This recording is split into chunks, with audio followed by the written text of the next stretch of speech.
Ini adalah Andi Senjaya, seorang trader dan juga konten kreator yang berhasil hidup dari trading. Hari ini aku bakalan seharian dengan Ko Andi untuk melihat kehidupan trader itu seperti apa sih. Aku kaget banget pada saat dia live trading di depanku, karena dalam hitungan detik dia bisa cuan langsung. Ini seru banget sih, pastikan kalian nonton videonya sampai habis ya.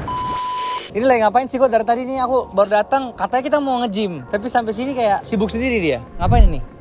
Gue kan lebih ke swing trader nih, jadi setiap pagi itu gue pasti lihat market saham dulu, kira-kira yang saham yang ada di portofolio gue itu perkembangannya gimana, masih oke atau enggak. Gue bisa tutup, habis itu kita langsung ke tempat gym kayak gitu. Jadi gue udah tahu. Siapa nih ngokol-ngokol nih? Coba telepon dulu. Biasa kerjaan tiba-tiba. Oke, siap. Jadi apa nih saham hari ini yang bagus kok? BBRI kalau gue. Tim BBRI. Wis, mantap. Kita melihat bahwa seorang Andi Senjaya ini hidupnya full time sebagai trader. Itu awal mulanya kenapa memilih jadi trader gitu loh? Gue dari umur 17 tahun, pas gue masih duduk di bangku SMA nih Sam, gue tuh udah penasaran sama apa yang bokap gue liatin di dalam komputernya dia. Bokap gue udah suka ngeliatin grafik dan segala macam. Terus tiba-tiba pas gue les di satu tempat juga, ternyata guru lesnya juga sama, trading forex kalau dulu gitu ya. Intinya perjalanannya memang dari ngelihat bokap yang memang dulunya juga ada seorang trader lah. Yes, trading. Akhirnya oke. Inilah guys, kenapa kita bilang buah tuh nggak jatuh dari pohonnya. Iya, gue percaya sih. Jadi job sebagai trader ini, seseorang itu bisa mencapai financial freedomnya atau enggak? Menurut gue, trading itu tuh satu aktivitas yang agak sedikit high risk ya. Kalau misalkan mau dibilang dari trading doang, dari awalnya misalkan uang gue cuman 5 juta atau 10 juta ya. Mau jadi financial freedom yang kita perlukan misalkan tiap bulan punya penghasilan 30 juta gitu ya untuk tinggal di Jakarta dan berkeluarga misalkan. Itu agak sedikit PR dan susah menurut gue. Karena kalau kita cuman mengandalkan penghasilan dari trading doang, itu secara psikologi itu akan sangat-sangat terbebani. Karena kayak gue harus makan nih besok, gue harus profit dong berarti. Karena nggak ada pendapatan dari yang lain kan sebenarnya kayak gitu. Jadi menurut gue trading itu sebagai kendaraan. Tapi kalau misalkan kita udah punya certain amount of the money, it's possible untuk bisa meraih yang namanya financial freedom dari trading. Karena ini kendaraan yang menurut gue cukup oke kalau misalkan kita punya skill set trading yang bagus lah istilahnya gitu. Kendala atau kesusahan terbesarnya itu selama koko jadi trading itu apa-apa aja sih? Banyak banget sih. Jadi nggak segampang itu ya? Nggak segampang itu. Cuman yang jadi masalah di dalam trading ini sendiri sebenarnya musuh terbesar kita adalah diri kita sendiri menurut gua. Karena kita terlalu pengen dapat uang dengan cepat atau pengen jadi kaya dengan cepat. Kenapa 90% sebenarnya secara statistik trader atau orang yang baru mulai trading di 2 bulan pertama itu 40% quit. Karena mereka tidak menemukan ekspektasi yang mereka ini kan di awal. Gue kira cuman segampang gini, kalau gue bisa ngelihat harganya naik atau turun ya, itu kan probabilitas 50-50 kan. Either dia naik atau dia turun. Ternyata enggak segampang itu. Malah yang lebih susah adalah mengendalikan psikologi kita sebagai seorang trader. Itu yang jauh lebih advance dan lebih susah. Oke, kok gue bilang jam 11 kita harus gym tadi kan jadwalnya. Yes. Ini udah jam 11, gimana kalau kita gym dulu? Ayo, kita gas. Ini gimana, udah selesai gak? Udah. Ayolah. Aman. Kita ke situ ya? Yuk. Oke.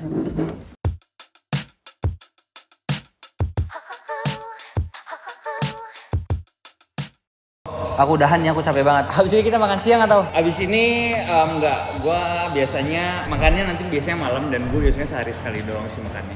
Gila, itu nggak lapar? Biar kurus kan, biar diet. Tapi gue ini intermittent fasting. Oh, berarti habis ini kita ke tempat kopi aja terus kalian aku mau belajar tentang cara trading forex ini. Boleh. Siap. See you ya, nanti kita kabar-kabar lagi. Siap. Bye. Ini kita kehidupan sebagai trader tuh yang kayak gini ya? Ya, jadi biasanya gue kalau sore-sore kayak gini, menjelang penutupan market saham, biasanya gue cek lagi nih, apa yang menarik misalkan pergerakan di akhir market closing. Kadang-kadang tuh di awal sama di akhir ada pergerakan yang menarik. Tapi kalau misalnya udah close, dan gue masih pengen liatin pergerakan harga, biasanya tuh gue suka lihat crypto market sama forex market. Kenapa forex? Sebenarnya alasan pertama karena gue awalnya tradingnya belajarnya di forex dulu kan. Dulu yang tadi sempat cerita. Dan kedua itu sebenarnya forex itu salah satu market yang paling liquid dibanding instrumen trading yang lain, dia tuh paling liquid. Banyak opportunity juga di market forex, apalagi mata uang yang bisa kita lihat tuh banyak. Jadi ada Euro USD, Jepang Yen, Aussie Dollar, NZD, banyak banget. Jadi kita opportunity-nya banyak gitu kan. Kalau misalkan cryptocurrency, misalkan Bitcoin-nya naik gitu ya. Kadang-kadang semua aset yang lain atau kripto yang lain juga ikutan naik semua. Jadi kayak satu arah gitu ya. Tapi forex lebih banyak macamnya karena sifat setiap mata uang itu beda. Tapi aku juga dengar kalau di forex itu bisa kita beli dan bisa jual gitu. Jadi walaupun turun pun tetap untung, bener gak itu? Iya, jadi sebenarnya kalau di market forex itu karena yang kita transaksikan adalah kontrak. Ya, kita tuh bisa ambil kontrak yang sebaliknya. Jadi kalau ada yang mau beli kontraknya, kita bisa di posisi yang ngejual kontraknya. Kayak gitu. Jadi memang di forex trading ini enaknya kalau dibandingin saham, kalau saham kita harus beli untungnya ketika dia naik. Ya, kalau forex kita analisis misalkan sekarang dia bisa ada potensi turun gitu ya. Ya kita tinggal pasang posisi sell short. Ya, kayak gitu. Langsung aja tunjukin aku kok gimana ininya. Oh, boleh. Jadi biasanya kalau di trading forex, ya itu tuh kita pakai aplikasi MetaTrader. Oke. Yang ini nih, MetaTrader 5. Oke. Nah, di MetaTrader 5 kita tuh bisa masukin beberapa broker yang kita pakai. Anyway, tergantung brokernya juga. Kalau di sini tuh kalau di broker yang gue lagi pakai sekarang, ya, itu tuh dia ada perdagangan Bitcoinnya juga atau kriptonya juga. Oh, let's say misalkan kita menilai atau menganalisis dia kayaknya bakal turun nih. Ya. Ini kita coba praktekin aja ya. Jadi gue bakal pasang short gitu. Jadi ini ada dua pilihan di atas, bisa nge-sell gue atau gue bisa nge-buy juga. Di sini gue pengen coba untuk misalkan nge-sell karena analisis gue misalkan dia mau turun gitu ya. Nah, di sini gue sell langsung 0,1 lot. Nah, kebuka nih posisinya. Ya kan? Nah, artinya kalau misalkan harganya ternyata turun sekarang di 19.33. Ya. Nah, kalau misalkan dia turun contohnya misalkan ke 19.30, ya, misalkan ke sekitar sini gitu ya atau ke supportnya nih 19.30. Ya. Nah, itu kita bisa dapat profit. Nah, kita lihat rate-nya ya kurang lebih di sini gitu. Nah, ini bisa dilihat posisi yang lagi aktifnya atau yang lagi jalan. Jangan lupa pakai stop loss, masukin misalkan di 19.36, take profitnya 19.30. Nah, kayak gitu kurang lebih. Jadi ya ini kalau misalkan buat lo yang pertama mau coba, ya bisa kayak gini lah caranya. Gitu. Oke. Oh, jadi ini bukan brokernya kan? Ini kayak untuk beli dan jualnya di sini. Tapi untuk masukin deposit uangnya gitu-gitu bukan di sini kan? Butuh broker?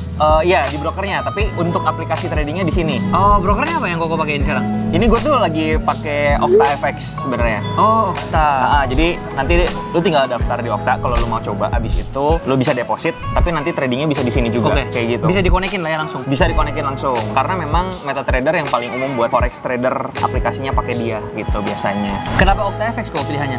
Kenapa OctaFX sebenarnya dulu tuh waktu gua masih belajar di tahun 2012-an itu tuh gua udah dengar OctaFX sebenarnya. Jadi kemarin juga gue sempat review di 2022 kemarin tuh dia juga dapat title Global Best Broker di Asia 2022 dan Most Secure Broker di Indonesia. Abis itu juga kalau gue lihat dia juga ada crypto tradingnya juga. Oke. Jadi kalau misalkan kita trading di sini sebenarnya itu kita bisa pakai akun yang no swap. Jadi kalau misalkan kita nginepin posisi kita gitu ya nggak kena swap dia atau nggak kena bunga. Jadi tuh kadang-kadang kalau trading di exchange-nya langsung tuh kadang-kadang suka ada yang namanya biaya gitu ya, biaya inap atau funding fee. Tapi kalau di sini tuh bisa no swap kayak gitu sih. Dan sebenarnya di OctaFX ini juga karena dia itu yang tadi gue bilang pair-nya banyak. Abis itu juga dia punya variasi pair yang bisa di tradingin atau komoditi kayak indeks kayak gitu tuh cukup lengkap juga di sini. Kalau nggak salah dia udah tersebar di 100 negara juga. Oh, banyak yang pakai. Jadi ya so far gue pakai Okta sih nyaman-nyaman aja kayak gitu sih.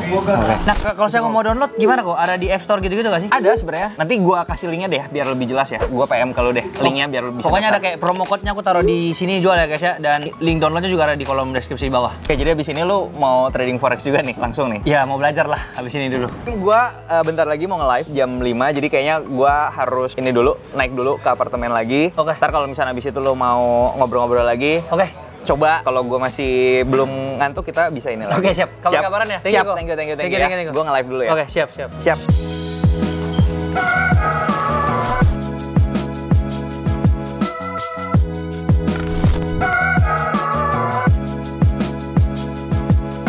Gimana live-nya gimana kok? Ya tadi ada live sama Sekuritas, kita balik lagi edukasi tentang trading segala macam. Terus tadi juga ada live trading gue bareng sama komunitas kripto yang gue bangun. Ternyata tadi abis kita yang simulasi ya, tadi kan lo nanya gimana sih kalau misalkan kita open posisi terus ambil posisi sell short kan? Nah tadi tuh kebetulan gue pas lihat ternyata tuh hit take profit gitu. Yang tadi kita udah set targetnya itu kan? Yes, kita dapatnya kenanya profit. Ternyata beneran turun gitu kan. Tadi kan kita analisis simpel doang nih, ini kayaknya bakalan turun karena lagi downtrend. Kayak gitu. Jadi untungnya berapa tuh? Ya, 31 juta? $31. Oh, $31. $31. Oh iya. Ya, karena tadi cuma ngambil 30 pips doang lah gitu. Oke, lumayan tuh 500.000 buat makan. Ya, boleh lah. Habisnya kita ketoprak, kok Andi yang bayar ya? Kan katanya lu yang Oh iya, benar.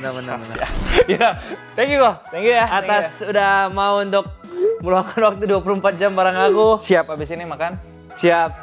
Thank you ya, Sam. Semoga kalian bisa belajar banyak.